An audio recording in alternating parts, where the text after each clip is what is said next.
Hallo und herzlich willkommen auf dem Kanal.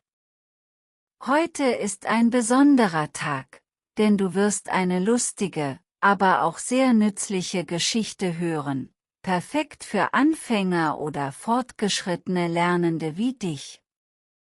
Du wirst deine Hörkompetenz trainieren, deine Aussprache verbessern und neue Wörter lernen, und das alles mit einer Geschichte aus dem echten Leben, oder fast.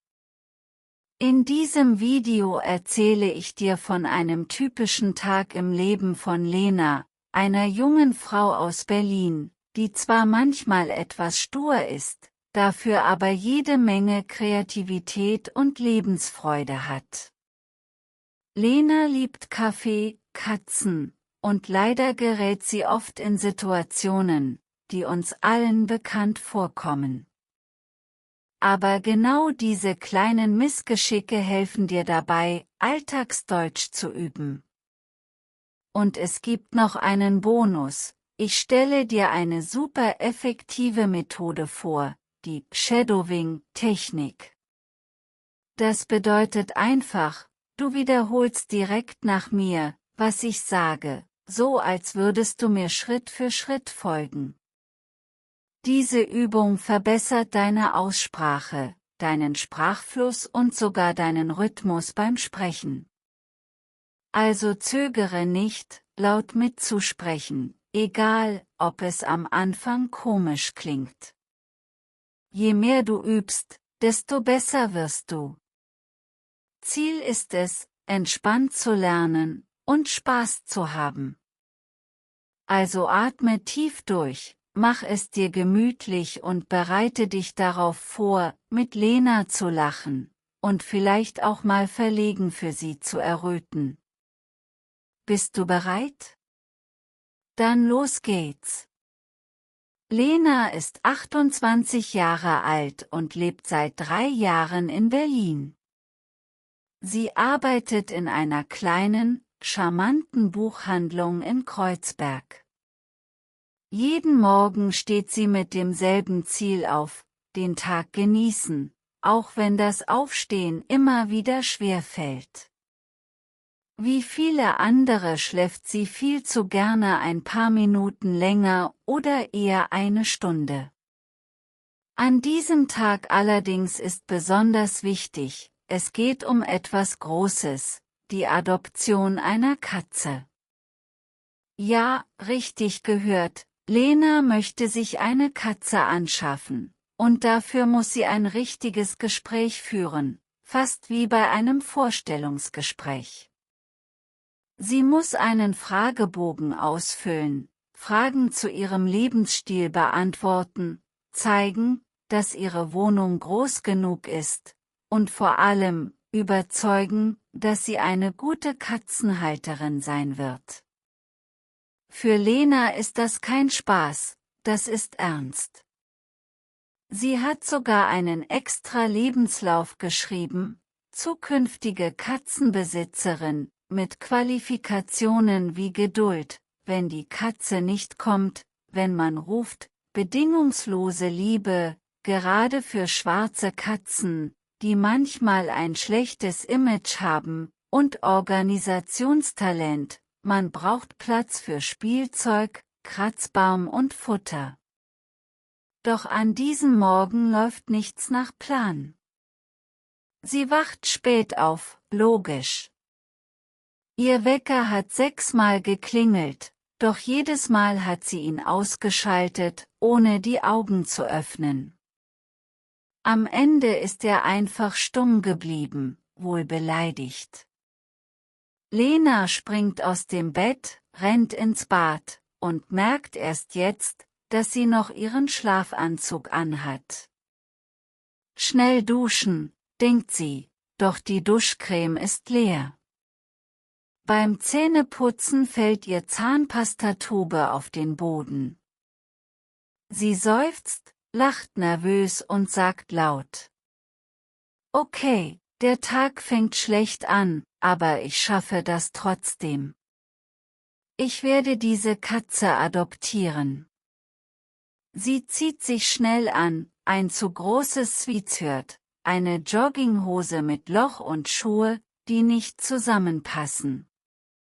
Sie packt ihre Tasche, vergewissert sich, dass sie den ausgefüllten Fragebogen und ihren Katzenlebenslauf dabei hat, und rennt aus der Tür. Die Treppe runter, die Straße entlang, viel zu schnell, bis sie endlich beim Tierheim ankommt. Sie atmet tief durch, betritt das Gebäude und lächelt die Mitarbeiterin an. Guten Tag. Ich bin hier wegen meines Termins zur Katzenadoption. Die Mitarbeiterin schaut auf ihren Bildschirm. Ja, hier steht Lena. Genau, das bin ich. Ihr Termin war um 10:30. Lena blickt auf die Wanduhr. Es ist 11:15. Oh. Entschuldigung, ich hatte ein kleines Problem beim Aufstehen. Aber ich bin jetzt da. Die Mitarbeiterin lächelt freundlich. Kein Problem. Setzen Sie sich, wir können gleich loslegen. Lena setzt sich kerzengerade hin, bereit, ihre Bewerbung mit Leidenschaft zu verteidigen. Die Mitarbeiterin beginnt mit Fragen. Haben Sie schon einmal eine Katze gehabt? Nein, aber ich liebe Tiere. Als Studentin habe ich sogar ehrenamtlich in einem Tierheim gearbeitet. Toll! Und Ihre Wohnung? Wohnen Sie alleine? Ja, ich habe eine Einzimmerwohnung, aber sie ist hell, mit einem Fenster, wo die Katze hinausschauen kann. Und ich habe sogar schon einen Kratzbaum gekauft. Sehr gut.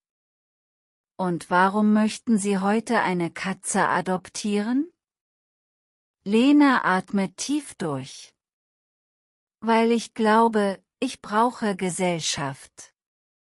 Ich lebe alleine, und ich liebe es, nach Hause zu kommen und zu wissen, dass mich jemand erwartet. Katzen sind ruhig, zärtlich und schnurren, wenn man sie in den Arm nimmt. Das tut gut, besonders nach einem langen Tag. Die Mitarbeiterin nickt, sichtlich beeindruckt. Gut, dann zeige ich Ihnen gleich 2 oder 3 Katzen, die heute zur Adoption freigegeben werden. Kommen Sie mit. Hinter einer Tür erwarten Sie mehrere Katzen in einem hellen Raum. Manche schlafen, andere spielen, einige beobachten Lena, als wäre sie vom Mars. Zuerst stellt sie ihr einen grauweißen Kater namens Mr. Schnurr vor. Er ist niedlich, aber kaum streckt Lena die Hand aus, kratzt er sie leicht. Der ist spielfreudig, sagt die Mitarbeiterin lächelnd. Dann zeigt sie ihr eine sanfte, braune Katze namens Mila. Mila kommt sofort zu Lena, reibt sich an ihrem Bein und schnurrt laut mit geschlossenen Augen. Die hier ist wirklich verschmust. Sie wurde vor ein paar Monaten abgegeben, aber sie ist voller Liebe. Lena ist sofort verliebt. Darf ich sie hochnehmen? Natürlich. Sie hebt Mila vorsichtig hoch, drückt sie an sich und flüstert. Du kommst mit nach Hause. Der Rest des Gesprächs verläuft gut. Die Mitarbeiterin gibt ihr Tipps zur Ernährung, zum Tierarztbesuch und erklärt, welche Papiere sie unterschreiben muss. Es ist offiziell, Mila hat ein neues Zuhause gefunden. Als Lena das Tierheim verlässt, trägt sie den Transportkorb vorsichtig in der Hand. Mila schaut durch die Löcher hindurch nach draußen, neugierig, aber gelassen. Zu Hause angekommen, stellt Lena den Korb ab, öffnet ihn, und Mila tapst langsam heraus. Sie erkundet jeden Winkel der Wohnung, schnuppert an den Möbeln, klettert auf den Kratzbaum und springt schließlich ins Bett. Dort legt sie sich hin, die Pfoten in die Luft gestreckt, und schaut Lena an, als wollte sie sagen: Du hast Glück, dass ich bei dir bin. Lena lacht, legt sich neben Mila und denkt: Diese verkorkste Morgendämmerung hat sich gelohnt. Es war ein perfekter Tag. Nützliche Sätze und Ausdrücke zum Nachsprechen. Jetzt gehen wir gemeinsam einige praktische Sätze durch, die Lena im Tierheim verwendet, oder die man ihr dort gesagt hat. Diese Phrasen kannst du in vielen Alltagssituationen verwenden. Ich bin hier wegen meines Termins zur Katzenadoption. Praktisch, um zu erklären, warum du irgendwo bist. Kannst du auch bei Arztterminen oder Vorstellungsgesprächen benutzen. Wiederhole nach mir: Ich bin hier wegen meines Termins zur Katzenadoption. Haben Sie schon einmal eine Katze gehabt? Eine typische Frage bei Adoptionen oder Bewerbungen. Funktioniert auch für andere Themen. Hast du schon einmal Auto gefahren? Hattest du Erfahrung mit Kindern? Wiederhole nach mir: Haben Sie schon einmal eine Katze gehabt?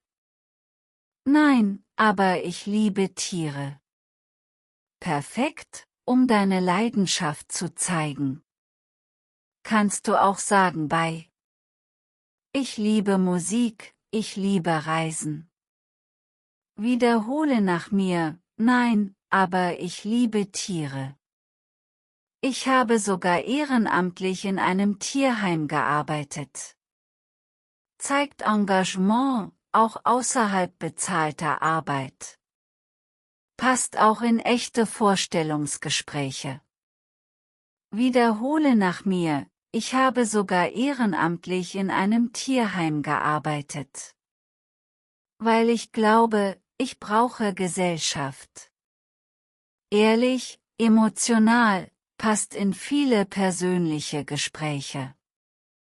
Wiederhole nach mir: Weil ich glaube, ich brauche Gesellschaft. Ich lebe alleine, ich liebe es, nach Hause zu kommen und zu wissen, dass mich jemand erwartet.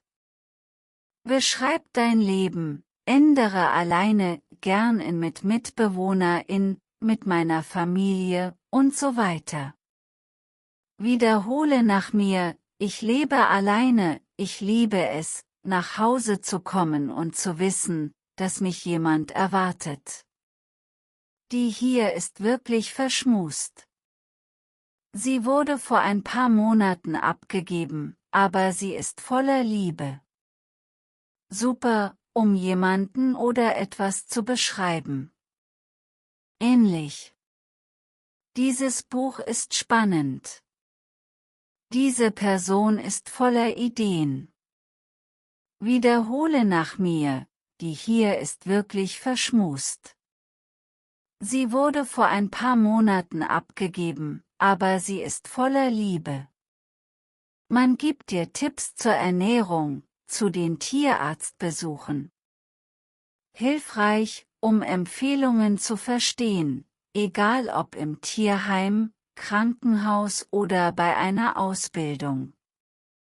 Wiederhole nach mir: Man gibt dir Tipps zur Ernährung, zu den Tierarztbesuchen.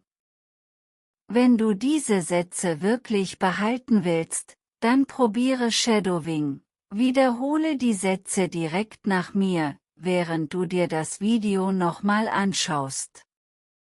Das hilft dir, dich daran zu gewöhnen, wie Deutsche sprechen, mit natürlicher Betonung, Tempo und Intonation. Erfinde eigene Situationen, in denen du diese Sätze verwenden könntest.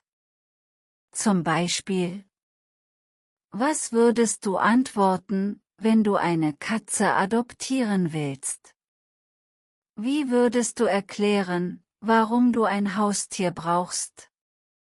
Je mehr du sprichst, desto natürlicher wird es, versprochen. Danke, dass du dabei bist.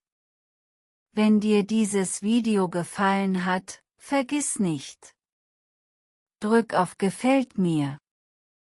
Schreib einen Kommentar: Möchtest du eine Katze in deinem Leben?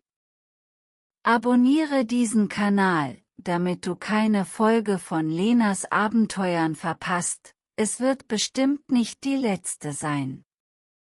Merke, jedes Wort, das du lernst, bringt dich ein Stück näher zur Flüssigkeit im Sprechen. Also atme tief durch, lächle und bleib dran. Bis zum nächsten Mal.